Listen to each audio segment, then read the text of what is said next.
Doctor Baba Saheb Ambedkar open university.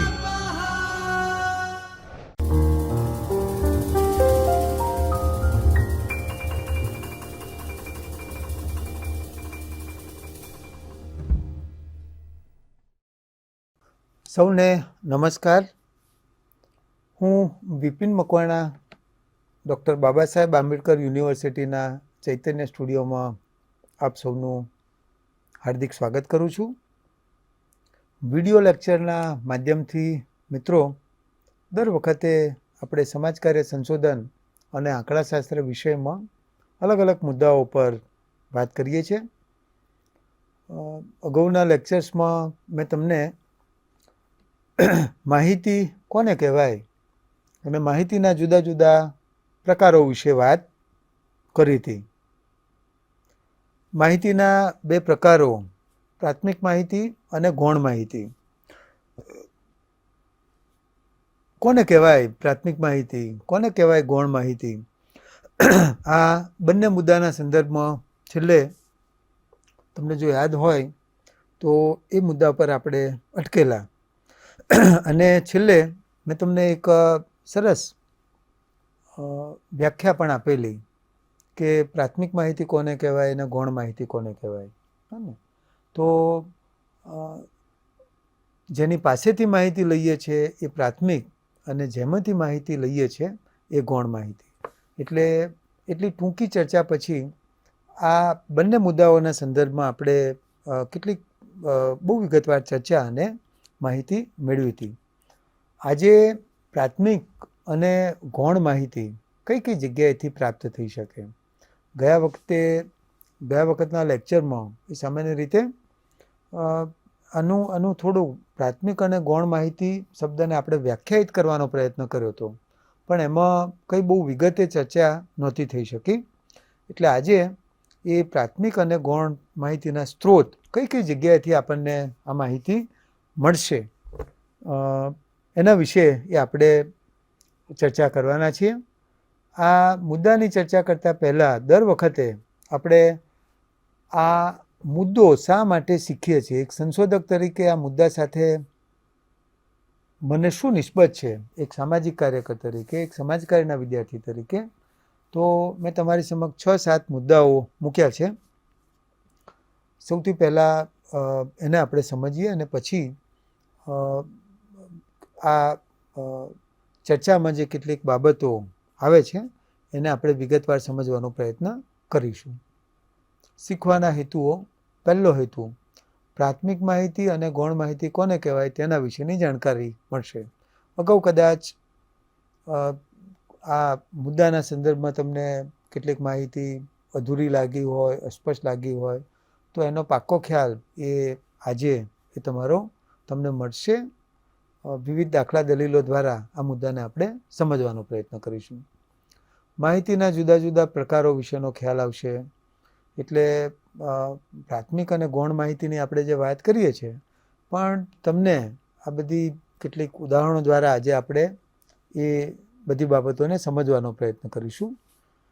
કયા પ્રકારમાં કઈ માહિતીનો સમાવેશ થાય, સંશોધનમાં પ્રાથમિક અને ગૌણ માહિતીની ઉપયોગિતા વિશેનો ખ્યાલ આવશે। એક સામાજિક કાર્યકર તરીકે, એક સંશોધક તરીકે આપણને આ માહિતી સાથે ખાસી નિસ્બત છે, ખાસી લેવા દેવા છે। તો પ્રાથમિક અને ગૌણ માહિતીનો સંશોધનમાં આપણે કઈ કઈ રીતે ઉપયોગ કરી શકીએ એના વિશે ખ્યાલ આવશે। આ માહિતીની વ્યવહારિક ઉપયોગિતા શું છે એ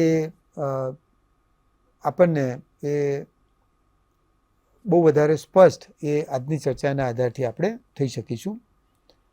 5મો મુદ્દો, માહિતી, પ્રાથમિક માહિતી અને ગૌણ માહિતીમાં કઈ કઈ બાબતોનો સમાવેશ થાય એના વિશે તમને પૂરતી માહિતી અને જાણકારી મળશે।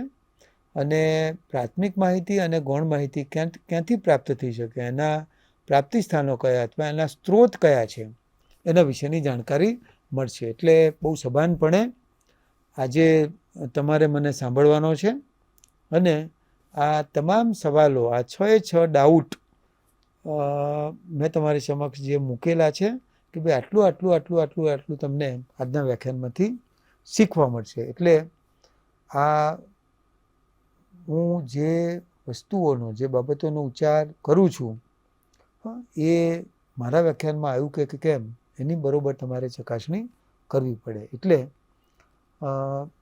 આ 6 હેતુઓ એ આપણા માટે ખૂબ અગત્યના છે.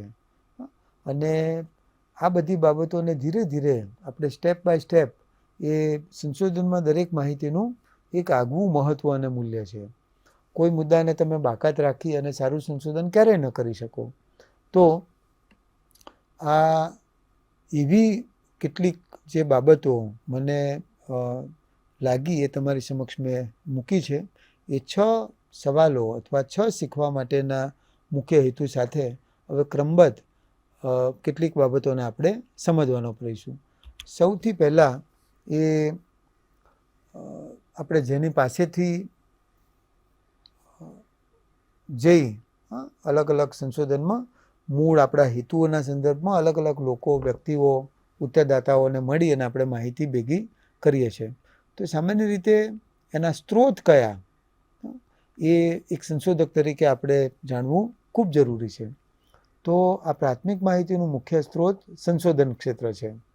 કારણ કે એમાં તમે જે વિષય પસંદ કરશો એ વિષયના સંદર્ભમાં જે કંઈ અસરગ્રસ્ત લોકો હશે એની પાસે રૂબરૂમાં જઈ અને એક સંશોધક તરીકે તમારે માહિતી મેળવવાની છે.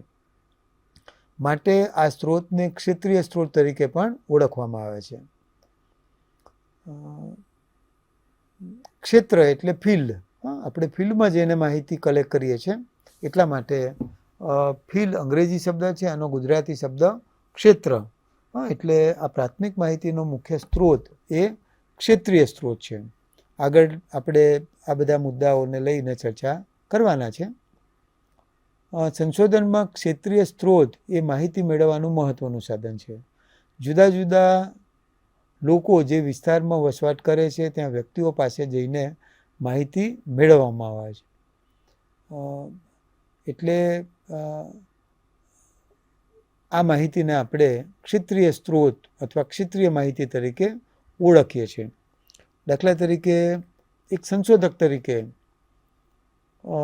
મને ગીર વિસ્તારમાં ઘાસચારો ઘટવાના કારણે માલધારીઓના જીવન પર સ્થળાંતરથી માંડીને માલ ઢોર ઓછા કરવા પડે ને એવી ઘણી બધી મુશ્કેલીઓ થાય છે. તો એ મુદ્દાને લઈ ચરાણો ઘટવાના કારણે ગીરના માલધારીઓ પર પડેલ વિવિધ પ્રકારની અસરો એવા કોઈક ટાઇટલથી હું અભ્યાસ જો કરતો હોય તો આ મારા અભ્યાસના ટાઇટલ, મારા અભ્યાસના શીર્ષકને અનુરૂપ મારે માહિતી ભેગી કરવા માટે એ માલધારીઓની પાસે જવું પડે. તો આ માલધારીઓ જે છે એ અભ્યાસમાં માલધારીઓના સંદર્ભમાં હું અભ્યાસ કરી રહ્યો છું. તો આ માલધારીઓ એ મારા અભ્યાસના ક્ષેત્રના ક્ષેત્રીય સ્ત્રોત છે. આ ક્ષેત્રીય સ્ત્રોતને પ્રત્યક્ષ કે વૈયક્તિક સ્ત્રોત તરીકે પણ ઓળખવામાં આવે છે. પ્રત્યક્ષ એટલે જેની પાસે જઈને આપણે માહિતી ભેગી કરીએ છીએ, બરાબર. વૈયક્તિક સ્ત્રોત એટલે દાખલા તરીકે મેં હમણાં જ તમને જે વાત કરી તે પ્રમાણે મારે સેમ્પલિંગ કરી અને 60-70 જે કંઈ નમૂનો પસંદ કરવાની જુદી જુદી રીતો પ્રમાણે જેટલા ઉત્તરદાતાની પસંદગી કરવાની થાય તો એવા બધા લોકોને રૂબરૂમાં જઈ અને મારે મળવું પડશે. તો આ જે છે આ માહિતી મેળવવાનો આ સ્ત્રોત જે છે એ વૈયક્તિક સ્ત્રોત છે. કેસ ટુ કેસ 1, 2, 3, 4, 5 એમ કરીને તમે 70 માલધારીઓને પસંદ કર્યા હોય, ઉત્તરદાતાને પસંદ કર્યા હોય તો એમની પાસે જઈ અને એ માહિતી ભેગી કરવાની હોય છે. ક્ષેત્રીય સ્ત્રોતમાં જે તે મુદ્દા આધારિત સીધી નિસ્બત ધરાવતી વ્યક્તિઓ પાસેથી માહિતી મેળવવામાં આવે છે.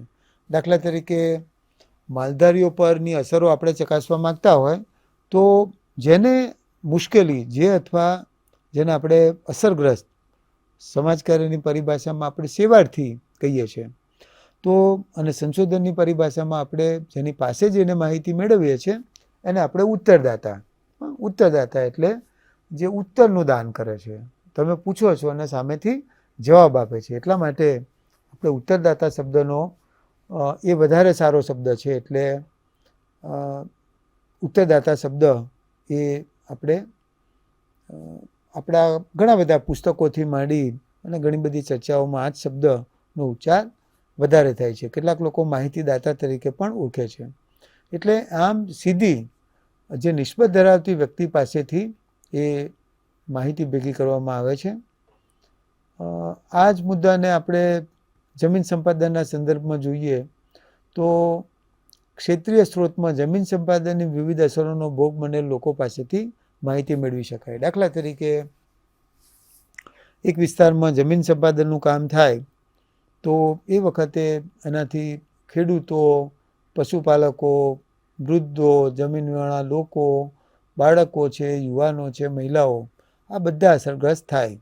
તો સંશોધનમાં જમીન સંપાદનની વિવિધ અસરોને ચકાસવા માટે એ આપણે એના પ્રત્યક્ષ કે પરોક્ષ જે લોકો અસર બન્યા હોય એ બંને પ્રકારના લોકોને રૂબરૂમાં જઈ અને આપણે એમની પાસેથી માહિતી મેળવવી પડે. ટૂંકમાં સંશોધક જે તે પરિસ્થિતિનો ભોગ બનેલ વિભિન્ન વ્યક્તિઓનો સંપર્ક કરી અને તેની માહિતી મેળવે છે. એટલે એને આપણે હમણાં જે વાત કરતા હતા એ પ્રમાણે રૂબરૂમાં જઈને દરેક લોકોને વ્યક્તિગત મળી એની સાથે ચર્ચા કરી એની પાસે જઈ અને માહિતી મેળવે છે. એટલા માટે આ રૂબરૂમાં જઈને માહિતી મેળવવાની પ્રક્રિયાને પ્રાથમિક માહિતી તરીકે ઓળખવામાં આવે છે. સંશોધન કાર્યમાં પ્રત્યક્ષ અને પરોક્ષ રીતે જુદી જુદી અસરોનો ભોગ બનેલ લોકોની માહિતી આ રીતે આ વિવિધ પદ્ધતિનો ઉપયોગ કરી એના માટે પ્રશ્નાવલી પદ્ધતિ, અનુસૂચિ પદ્ધતિ એ પદ્ધતિનો ઉપયોગ આપણે કરીએ છીએ. હવે પ્રાથમિક માહિતી પછી આ ગૌણ માહિતી કોને કહેવાય? તો જે માહિતી મુખ્ય નથી તે માહિતીને આપણે ગૌણ માહિતી તરીકે ઓળખીએ છીએ. એને હમણાં જે વાત કરીએ એ પ્રમાણે દ્વિતીય ગૌણ માહિતીને દ્વિતીય કક્ષાની માહિતી પણ તરીકે ઓળખીએ છીએ. પ્રોફેસર રોબર્ટસનના જણાવ્યા પ્રમાણે અન્ય હેતુ માટે એકત્ર કરવામાં આવેલી પરંતુ સંશોધન હેતુ માટે ઉપયોગમાં લેવાયેલી માહિતીને ગૌણ માહિતી તરીકે ઓળખવામાં આવે છે. ડેનિસ અને સ્ટીફન રીચર નામના વિદ્વાનોએ પણ આ સેકન્ડરી અથવા ગૌણ માહિતી કોને કહેવાય એના વિશે સરસ એક ટૂંકી વ્યાખ્યા આપેલી છે. એમના કહેવા પ્રમાણે જે તે સામાજિક સંશોધનના ચોક્કસ હેતુની પરિપૂર્તિ માટે એકત્ર કરવામાં આવી ના હોય પરંતુ પહેલેથી જ અસ્તિત્વ ધરાવતી કે નોંધાયેલી માહિતીને આપણે ગૌણ માહિતી તરીકે ઓળખીએ છીએ. તો આ ગૌણ માહિતી છે જે ટૂંકમાં મુખ્ય નથી, દ્વિતીય કક્ષાની છે. એટલે અંગ્રેજીમાં સેકન્ડરી ઇન્ફોર્મેશન તરીકે આપણે ઓળખીએ છીએ. એટલે આ માહિતી એ સામાન્ય રીતે પહેલેથી જ એ પોતાનું અસ્તિત્વ ધરાવતી હોય. એટલા માટે કે તમે જે સંશોધનના વિષયના સંદર્ભમાં જે માહિતી ભેગી કરવાના છો પણ એની પહેલાં ઘણા બધા લોકોએ આ સંદર્ભમાં લેખો લખ્યા હોય, આર્ટિકલ લખ્યા હોય, કોઈ પુસ્તકના રૂપમાં એને પબ્લિશ કર્યા હોય. તો સામાન્ય રીતે આ બધા જે છે એ મુદ્દાઓ હમણાં જ આપણે વાત કરીએ પ્રમાણે કે ઘણા બધા સંશોધકો પોતાના વિષયના સંદર્ભમાં એ ભૂતકાળમાં કયા કયા સંશોધકોએ શું કામ કરેલું છે એને લઈ અને રિવ્યૂ ઓફ લિટરેચર કરતા હોય છે. તો આ રીતે જે છે એ ડેનિસ અને સ્ટીફન રીચરે પણ આ સેકન્ડરી ઇન્ફોર્મેશન કોને કહેવાય, ગૌણ માહિતી કોને કહેવાય એના વિશે સરસ વ્યાખ્યા આપેલી છે. ગૌણ માહિતી એ અગાઉથી એકત્રિત સ્વરૂપે મળતી એક દસ્તાવેજી માહિતી છે. મેં હમણાં તમને વાત કરી એ પ્રમાણે કે તમે લાઇબ્રેરીમાં જાઓ, પુસ્તકાલયમાં જાઓ, ઘણા બધા છાપાઓમાં લેખોના રૂપમાં, અહેવાલોના રૂપમાં, ક્યારેક ઘણા બધા રિસર્ચરો એ પોતાના આવા જો મહત્ત્વના જો સંશોધનો હોય તો એને પુસ્તકના રૂપમાં પ્રકાશિત કરતા હોય છે. તો તમે ભલે અત્યારે નવું કામ કરી રહ્યા હો, પણ તમારા પહેલાં એમણે આવું ખૂબ સુંદર કામ કરેલું છે. તો આ પુસ્તકાલયમાં જઈ અને આ બધા પ્રકારની માહિતી તમે એકત્ર કરી શકો છો. આપણા ડૉક્ટર બાબા સાહેબ આંબેડકર ઓપન યુનિવર્સિટીનું ના અલગ અલગ જે સેન્ટરો છે, દાખલા તરીકે જે મિત્રો અમદાવાદમાં ભણે છે, તો આ અમદાવાદમાં અભ્યાસ કરતા વિદ્યાર્થીઓનું કામેશ્વર સ્કૂલ ખાતે આઈપીએલનું એક સેન્ટર છે. તો ત્યાં આગળ તમે જુઓ તો દર વખતે સેમિસ્ટર 4માં આને આપણે એક વિષય તરીકે લઈએ છીએ.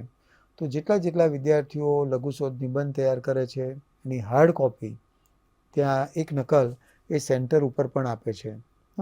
એટલે આપણા સેન્ટર અને યુનિવર્સિટી બંને કક્ષાએ એ તમે ક્યારેક અહીંયા જો આવવાનું થાય અથવા દરેક વિદ્યાર્થીઓ પોતાના સેન્ટરમાં તો જતા હોય, તો એ વખતે તમે દાખલા તરીકે અમદાવાદ સેન્ટરની વાત હોય તો તમે ત્યાં જઈને સુશીલભાઈને મળશો તો એ તમને સેમ્પલ બતાવશે. અથવા અલગ અલગ જે થીસીસ થયેલા છે, તમારા જેવા વિદ્યાર્થીઓ જે અલગ અલગ વિષયો ઉપર જે કામ કરેલું છે એની હાર્ડ કોપીઓ એ તેના લેવલે તમને મળી શકે. તો સામાન્ય રીતે જે છે એ આ ગૌણ માહિતી એ ખૂબ મહત્ત્વની માહિતી છે. પોલિંગ યંગ નામના એક વિદ્વાને પણ સરસ વાત કરી છે કે પોલિંગ યંગના મતે મૂળ સ્ત્રોતોમાંથી સંપાદિત થયેલી માહિતીને ગૌણ માહિતી કહેવાય. ટૂંકમાં દસ્તાવેજી સ્ત્રોતોમાં મેં હમણાં કહ્યું એ પ્રમાણે પુસ્તકો છે, અહેવાલો છે, મળતી માહિતી એ ગૌણ માહિતી છે. હમણાં જ હું તમને વસ્તી ગણતરીના રિપોર્ટના સંદર્ભમાં વાત કરતો તો અહીંયા પણ મેં ઉદાહરણ ટાંકેલું છે. દસ્તાવેજી સ્ત્રોતો મળતી માહિતી એ ગૌણ માહિતી છે. વસ્તી ગણતરીના આંકડા પ્રાથમિક માહિતી છે, પરંતુ તે આંકડા સંશોધન હેતુ માટે ઉપયોગમાં લેવાય ત્યારે તે માહિતી ગૌણ માહિતી બની જાય છે. બરાબર. સામાન્ય રીતે દર 10 વર્ષે એ વસ્તી ગણતરી થાય છે. છેલ્લે 2011માં, હવે 2021માં કોરોનાની મહામારીને લઈ છેલ્લા 2 વર્ષ દરમિયાન એ આમ તો 2021માં એનો રિપોર્ટ 21માં બહાર પડી જતો હોય છે, પણ આ વખતે આ કોરોનાને લીધે થોડું ડીલે થયું છે. પણ હવે લેટેસ્ટ આંકડાઓ સાથે આ વસ્તી ગણતરી અહેવાલ એ પબ્લિશ થશે. તો સામાન્ય રીતે આ આંકડાઓ એ પ્રાથમિક માહિતી છે અને એ જ આંકડાઓનો જ્યારે સંશોધનમાં આપણે ઉપયોગ કરીએ છીએ તો એ વખતે એ માહિતી ગૌણ બની જાય છે. બીજો એક શબ્દ જે એના માટે વપરાય છે કે ફર્સ્ટ હેન્ડ ડેટા, એને આપણે પ્રાથમિક માહિતી કહીએ છીએ, પણ સેકન્ડ હેન્ડ ડેટા જે એક વખત સંશોધક એ માહિતી લે અને એના પછી એ પ્રકાશિત થાય, પબ્લિક થાય, એટલે સેકન્ડરી ઇન્ફોર્મેશન થઈ ગઈ. તો ફર્સ્ટ હેન્ડ ડેટા એટલે જેને આપણે પ્રાઇમરી ઇન્ફોર્મેશન અને સેકન્ડ હેન્ડ ડેટાને આપણે ગૌણ માહિતી તરીકે ઓળખીએ છીએ. દાખલા તરીકે વર્તમાનપત્રો, સામાયિકો, આમાં કઈ કઈ બાબતોનો સમાવેશ થાય? મેં તમને કેટલાક ઉદાહરણો હમણાં આપેલા. વર્તમાનપત્રો, સામાયિકો, સંશોધન લેખો, કોર્ટ કચેરીના અહેવાલો, સરકારી આંકડાઓ, વસ્તી ગણતરીના રિપોર્ટ, અલગ અલગ સર્વે સંશોધનો. તો આ બધા પ્રકારની માહિતીને ગૌણ માહિતી તરીકે ઓળખીએ છીએ. ટૂંકમાં જેમાંથી માહિતી મેળવવામાં આવે છે એ આ ઉપર મેં તમને જે દર્શાવ્યા સ્ત્રોત, એ બધા સ્ત્રોત એને આપણે ગૌણ માહિતી તરીકે ઓળખી શકીએ. હું તમને વારંવાર દર વખતના લેક્ચરમાં ક્યાંક પરીક્ષાલક્ષી કેટલીક મહત્ત્વની બાબતો હોય એના વિશે પણ આપણે ચર્ચા કરતા હોઈએ છીએ. તો આમાંથી ઘણા બધા પ્રશ્નો એ લંબાણ, ટૂંકનોટ સ્વરૂપના, MCQ સ્વરૂપના અને એક વાક્યમાં જવાબ આપો એવા નીકળી શકે.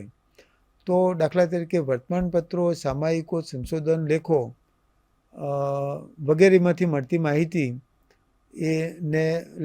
ને કયા પ્રકારની માહિતી તરીકે ઓળખવામાં આવે છે? નીચે વિકલ્પો આપેલા હોય એના આધારથી તમારે એ લખવાનું હોય. તો હમણાં જ આપણે ચર્ચા કરી એ પ્રમાણે વર્તમાનપત્રો, સામાયિકો, સંશોધન લેખો, કોર્ટ કચેરીના અહેવાલો, સરકારી આંકડાઓ, વસ્તી ગણતરીના સેન્સસ રિપોર્ટથી માંડીને બધા સેકન્ડરી ઇન્ફોર્મેશન છે, એટલે એને આપણે ગૌણ માહિતી તરીકે ઓળખીએ છીએ. બરાબર? તો ક્યારેક જે છે કેટલાક પરીક્ષકો આખી વ્યાખ્યા મૂકી દે કે ભાઈ મૂળ સ્ત્રોતમાંથી સંપાદિત થયેલી માહિતીને ગૌણ માહિતી કહેવાય એવું કયા વિદ્વાને ગૌણ માહિતી એટલે એવું કહેલું છે. તો એ વખતે અલગ અલગ જે વિકલ્પો આપેલા હોય એમાં સાચો વિકલ્પ એ આ પોલિંગ યંગની વ્યાખ્યા છે. એટલે આવી કેટલીક મહત્ત્વની બાબતો એ જ્યારે તમે આ લેક્ચર સાંભળો છો એ વખતે તમારે એની અલગથી નોંધ રાખવી જેથી કરીને મુશ્કેલી ન થાય. હવે સવાલ એ થાય કે આ ગૌણ માહિતીના સ્ત્રોતો ક્યાંથી પ્રાપ્ત થાય? તો ગૌણ માહિતી મુખ્યત્વે દસ્તાવેજી સ્ત્રોતોમાંથી મળી રહે છે, જેના દસ્તાવેજો હોય હે ને. બધા જ પ્રસિદ્ધ કે અપ્રસિદ્ધ લખાણોને દસ્તાવેજો કહેવામાં આવે છે. ઘણી વખત આપણે કહેતા હોય કે ભાઈ જે તમારી પાસે માહિતી હોય, જે દસ્તાવેજો હોય એ બધું તમે લઈને આવજો. દસ્તાવેજો લેખિત સ્વરૂપના હોય છે, માટે તે મેળવવા માટે અભ્યાસ ક્ષેત્રમાં જવાની જરૂર નથી. કેમ ફિલ્ડમાં નથી જવું પડતું? સવાલ તમને એવું થાય ને, તો કે ભાઈ એ લખાયેલા છે, લેખિત સ્વરૂપના છે, કઈ કઈ જગ્યાએ છે? તો હમણાં જ આપણે જે વાત કરી ને કે પુસ્તકોના રૂપમાં છે, મેગેઝિનમાં આર્ટિકલના સ્વરૂપમાં લખાયેલા છે, કોઈકે એનું પુસ્તક બનાવેલું છે, કોઈકે એનો અહેવાલમાં ઉલ્લેખ કરેલો છે. તો સામાન્ય રીતે એ આ દસ્તાવેજો એ લેખિત સ્વરૂપના હોય છે, માટે તે મેળવવા માટે તમારા અભ્યાસનું જે વ્યાપ વિશ્વ છે અથવા ઉત્તરદાતાઓ છે એની પાસે લેવાની જરૂર નથી.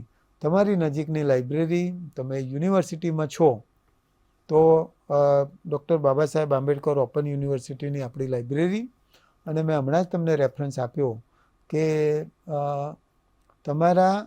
તમે જે સેન્ટરમાં અભ્યાસ માટે જોડાયેલા છો ત્યાં પણ આ કેટલાક દસ્તાવેજોથી માંડીને બધું તમને ત્યાંથી મળી રહે. તો આ જે છે બીજો એક અહીંયા મહત્ત્વનો શબ્દ તમારી સમક્ષ મેં પીપીટીમાં એક વાત મૂકેલી છે. દસ્તાવેજી સ્ત્રોતોને પરોક્ષ સ્ત્રોતો તરીકે ઓળખવામાં આવે છે અથવા કહેવામાં આવે છે. કેમ પરોક્ષ સ્ત્રોતો? પ્રત્યક્ષ સ્ત્રોત કેમ નહીં? તો મિત્રો આમાં ગભરાવાની બિલકુલ જરૂર નથી. મેં તમને એની સાદી સીધી વ્યાખ્યા આપેલી છે કે પ્રાથમિક માહિતી રૂબરૂ જઈને લેવી પડે, પ્રત્યક્ષ રીતે લેવી પડે. પ્રત્યક્ષ એના માટે સંશોધક એ પ્રશ્નાવલી કે અનુસૂચિ, ડેટા કલેક્શન માટેના ટૂલ એ બનાવતા હોય છે. તો સામાન્ય રીતે જે છે દસ્તાવેજી સ્ત્રોત ને પરોક્ષ સ્ત્રોત એટલા માટે કહેવામાં આવે છે કે હમણાં જ આપણે ઉપર જોયું એ પ્રમાણે એ જે દસ્તાવેજો છે એ લિખિત સ્વરૂપના હોય છે. એટલે તમે જુઓ તો એના માટે એ ક્યાંય તમારે કંઈ ફિલ્મમાં અથવા ઉત્તરદાતાઓને મળવા નથી જવું પડતું. જો જવું પડે તો એ પ્રત્યક્ષ થઈ જાય. બરાબર? આ અપ્રત્યક્ષ અથવા પરોક્ષ શબ્દ પણ ખૂબ સારો છે.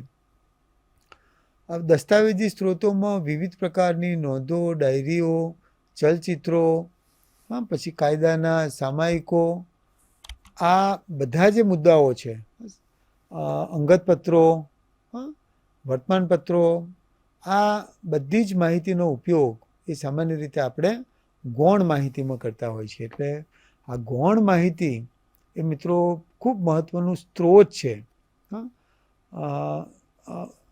અને એમાં પણ એ ગૌણ માહિતીના પ્રકારમાં પણ જે આપણે હમણાં વાત કરીએ પ્રમાણે ખૂબ મહત્ત્વના એવા જે મુદ્દાઓ છે કે જેના વિશેની માહિતી તમને એ ગૌણ સ્ત્રોતોમાંથી મળી રહે છે.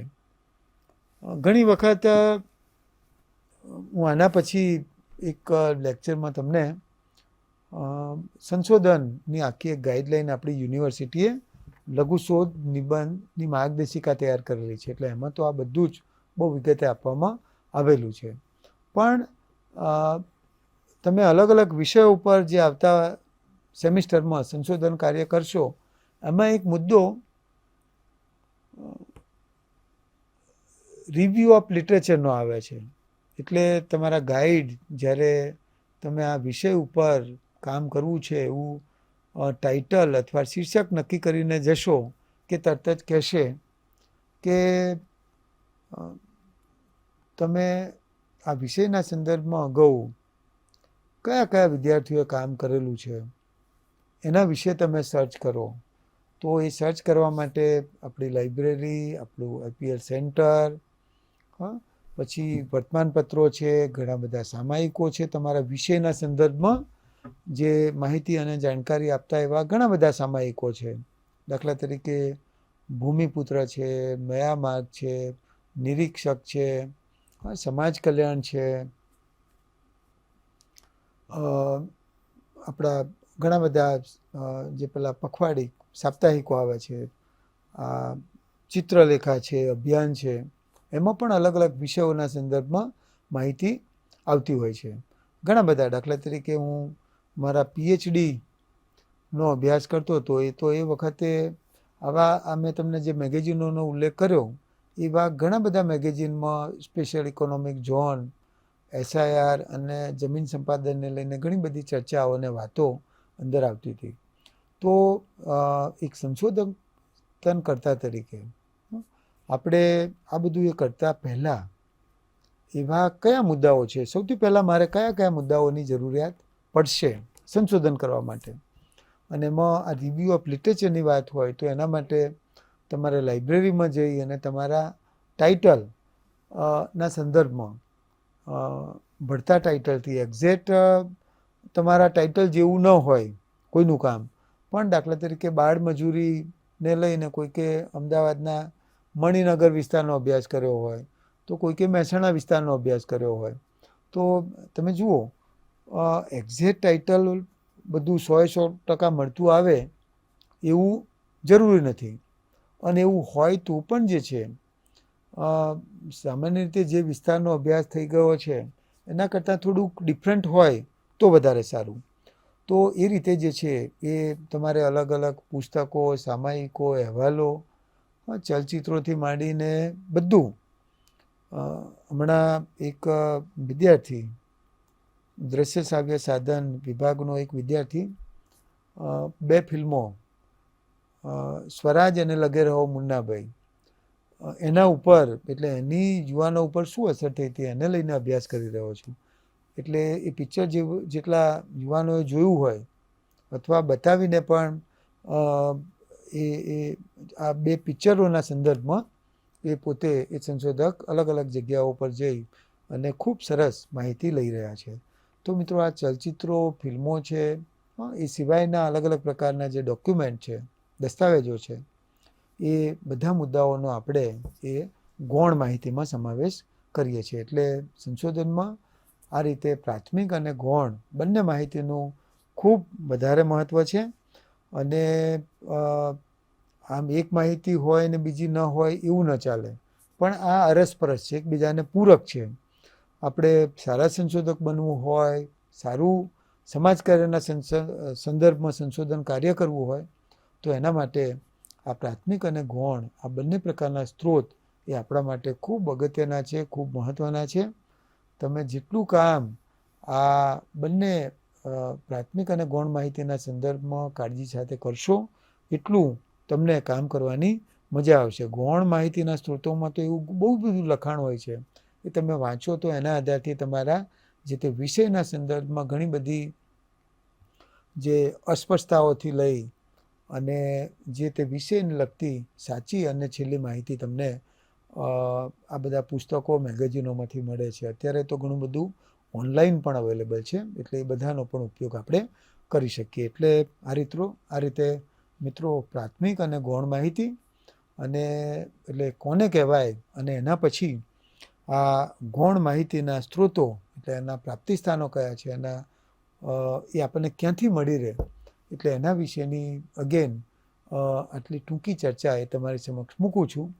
પણ કેટલાક મુદ્દાઓ જે અગાઉ મારી ચર્ચામાં મારી વાતમાં આવી ગયેલા છે એટલે એનું પુનરાવર્તન નથી કરતો. પણ મિત્રો, આટલી ચર્ચા મને લાગે છે કે આ મુદ્દાને સમજવા માટે પૂરતી છે. એટલે અહીંયા આપના આભાર સાથે મારી આજની વાત પૂરી કરું છું. ધન્યવાદ. स्वाध्यायः